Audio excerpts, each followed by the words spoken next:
Hola, estimados estudiantes. Esta vez vamos a hablar un poquito de la teoría de los asientos de ajuste.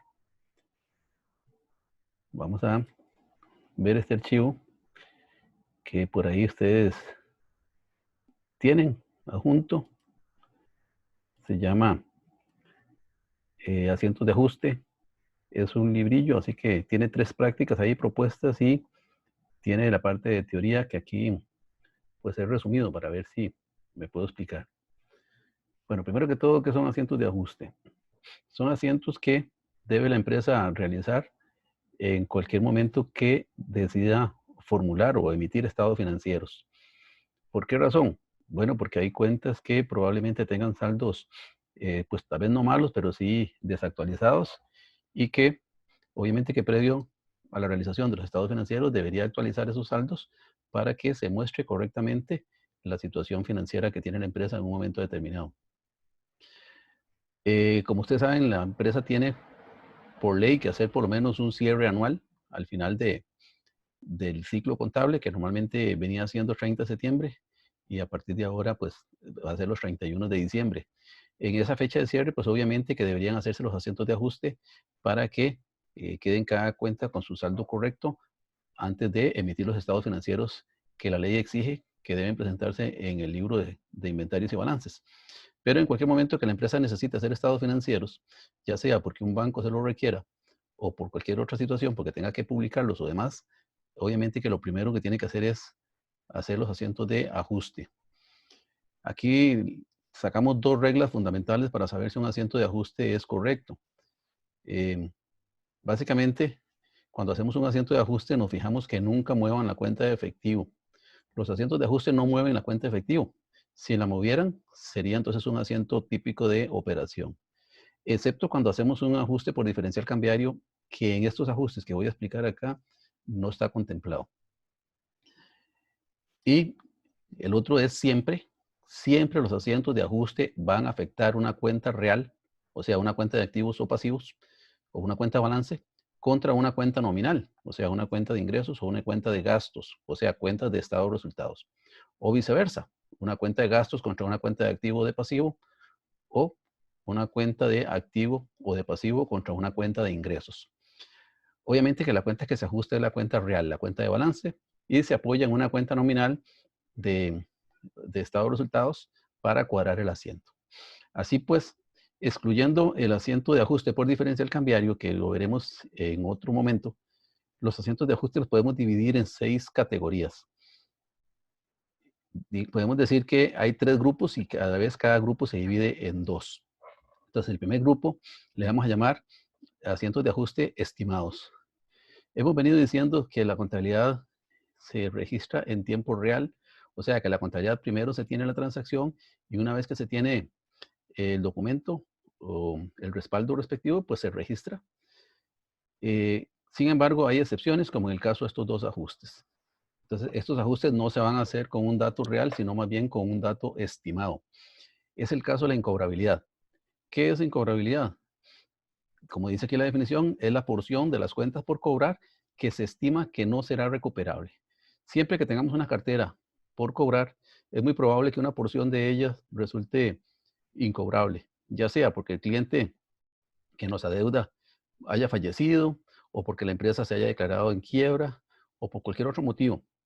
Entonces las empresas van a tener que asumir esa cuenta por cobrar como un gasto porque realmente no va a ser recuperable.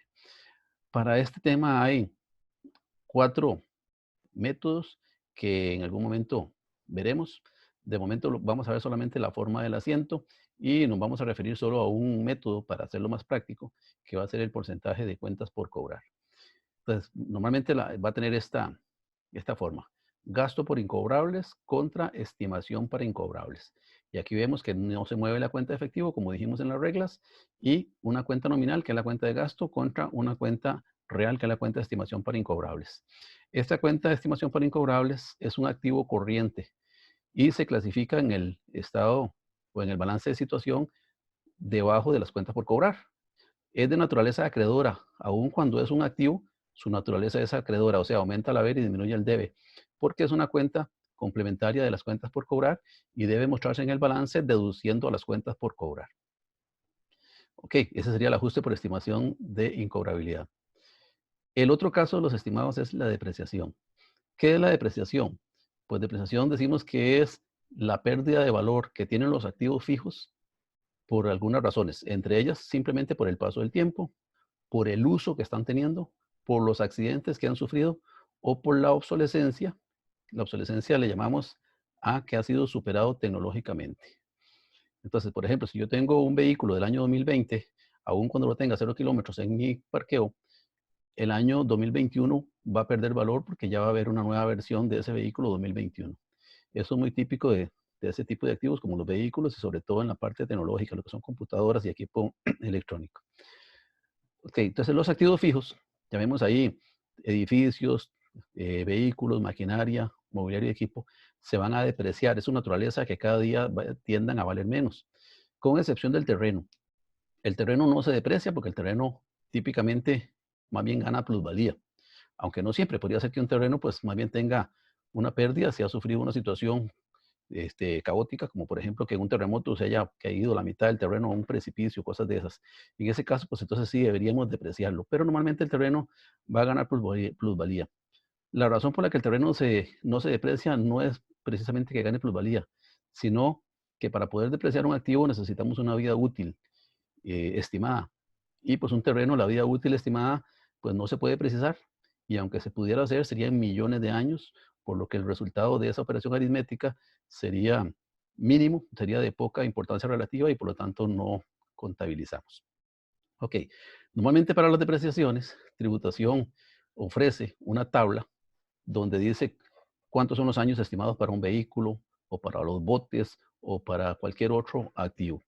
Si algún activo no estuviese en esa tabla, pues se hace por analogía. Por ejemplo, si nos dan el porcentaje de los botes y no dicen cuánto se deprecia una lancha, podríamos decir por analogía que una lancha y un bote se deprecian a la misma vida útil. Ok, este es un asiento también estimado, entonces aquí podemos ver la forma.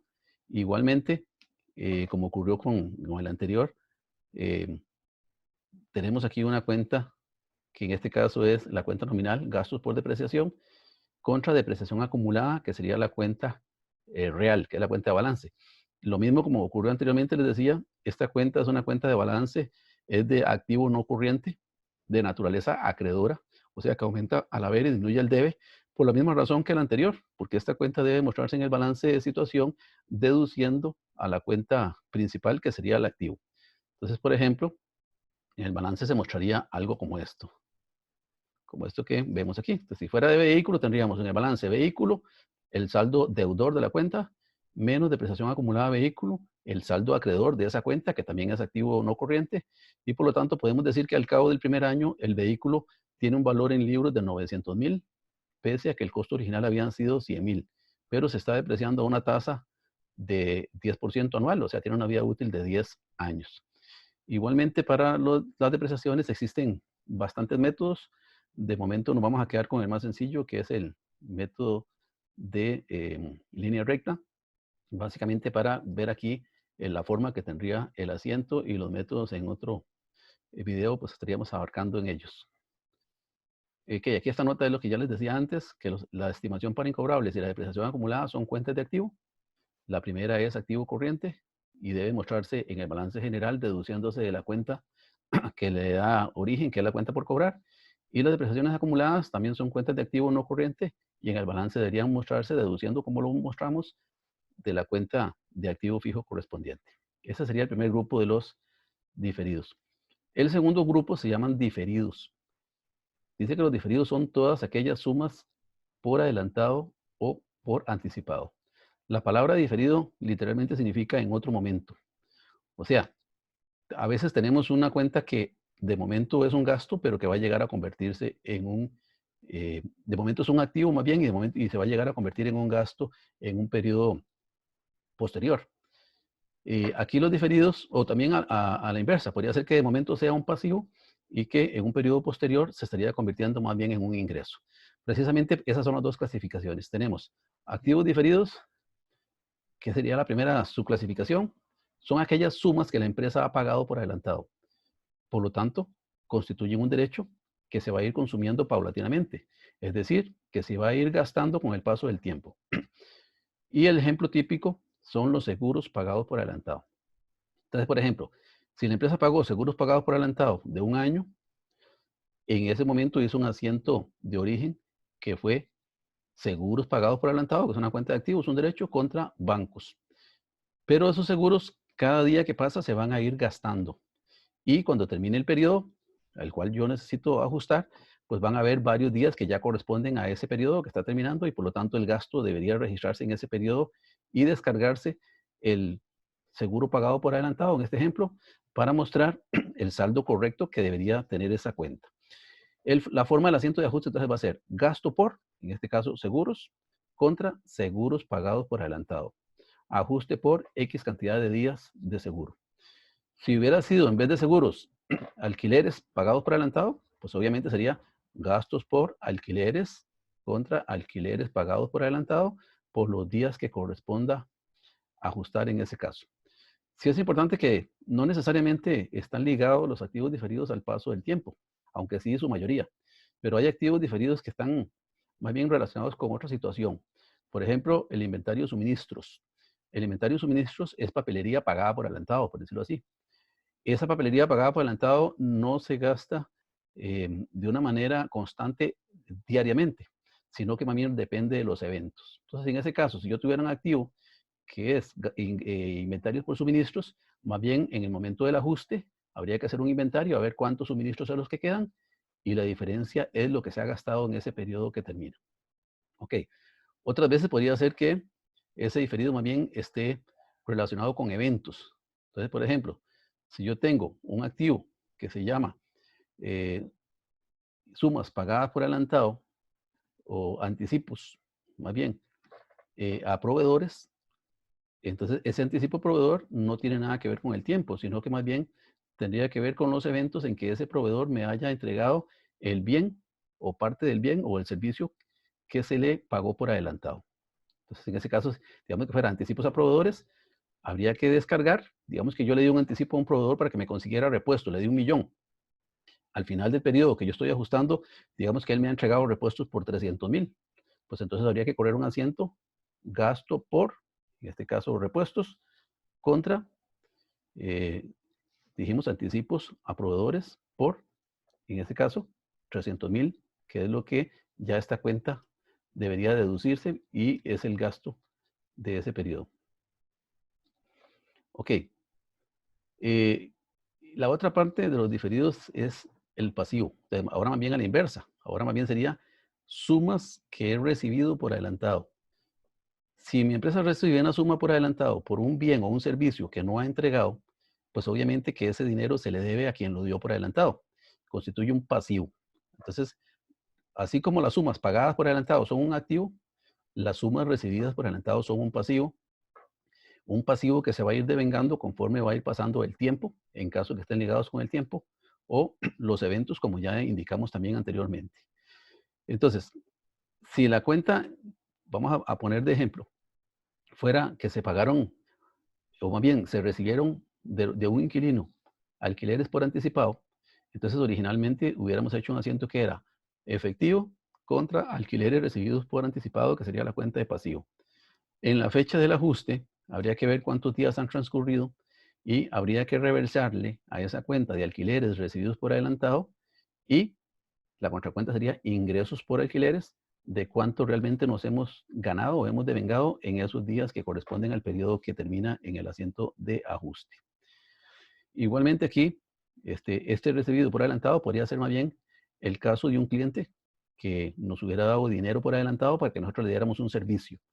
En ese caso, ese pasivo diferido no tiene nada que ver con el tiempo, sino más bien con cuánto de ese servicio le hemos entregado para ver cuánto es lo que habría que retirar de esa cuenta, que en este caso podría llamarse anticipos de clientes, para pasar por la cuenta de ingresos o de ventas. Ok, ese sería el segundo tipo de la subclasificación de lo que son diferidos. Y la última clasificación le llamamos acumulados. ¿Qué son acumulados? Sumas que se han acumulado a la fecha de cierre y que no se han registrado. Generalmente se originan también en dos cuentas. Podría ser que tengamos acumulados por cobrar, que en ese caso representan una cuenta de activo, o podría ser que tengamos acumulados por pagar, que en ese caso representan un pasivo. Veamos el primero. Digamos que eh, le hicimos un préstamo, digamos, a un empleado y le cobramos intereses. Entonces, al finalizar el periodo que estamos ajustando, en este caso ese empleado nos adeuda X días de intereses que corresponden al periodo que terminan.